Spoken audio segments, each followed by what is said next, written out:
Anneliese Mitchell nació el 21 de septiembre de 1952, en Leibelfing, Baviera, Alemania Occidental, en el seno de una familia de católicos muy devotos, que constaba de 3 hermanas y sus padres. Anneliese tuvo una infancia difícil. Una de sus hermanas había nacido como hija ilegítima 4 años antes de su nacimiento, lo que se convirtió en una fuente de escándalo y vergüenza para una familia tan profundamente religiosa, un hecho que llevó a la madre a tener sentimientos fuertes de culpabilidad. Pero dejando aparte los problemas familiares, en 1968, Anneliese, de 16 años, experimentó un ataque repentino y violento. Su familia la llevó a un médico para un examen médico, y los neurólogos determinaron que sufría de epilepsia debido a un problema en el lóbulo temporal. A pesar de este episodio, Anneliese trató de mantener una vida normal y continuó sus estudios en la escuela, pero la medicación parecía no funcionar y con el tiempo volvió a sufrir más ataques convulsivos. Cada vez se le prescribía medicamentos más fuertes, pero no parecía tener ningún efecto.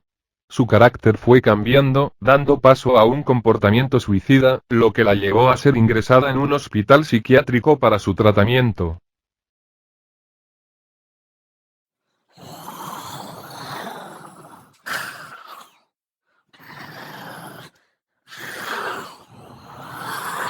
Todo parecía ir a peor, además de las convulsiones y la depresión que sufría, ella comenzó a tener visiones que la perturbaban y le causaban una gran angustia mental. Estas visiones solo fueron el comienzo de su verdadera pesadilla. Anneliese pasó de las visiones a escuchar extrañas voces que le ordenaba hacer cosas en contra de su voluntad, y en otras ocasiones eran amenazantes. Con el tiempo, Anneliese, que siempre había sido muy religiosa, comenzó a mostrar una aversión a los lugares de culto y a ciertos objetos religiosos, tales como los crucifijos. Debido a los inexistentes resultados médicos y a la devoción religiosa de la familia, los padres consideraron que su hija estaba siendo poseída por un demonio, o incluso por el mismísimo diablo.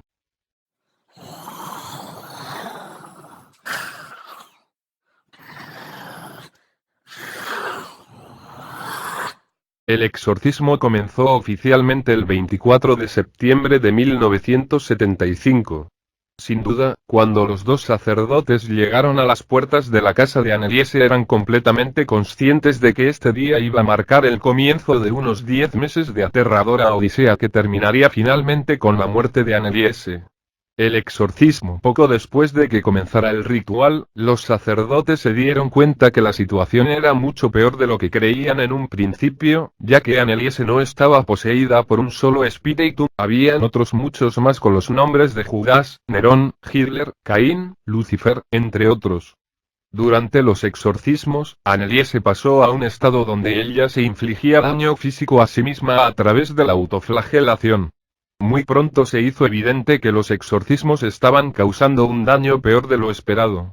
Según los informes oficiales, Anneliese se orinaba y defecaba en el suelo con regularidad, e incluso era propensa a lamer su propia orina, además de insultar, gruñir como un animal salvaje y hablar en lenguas muertas que ella nunca había estudiado. Esto se prolongó durante meses, con un total de 67 exorcismos, acabando en fracaso y agotamiento de los sacerdotes. Poco antes de su muerte, Anneliese se negaba a comer, y se convirtió en un fantasma demacrado, una mera cáscara de la niña bonita que había sido una vez.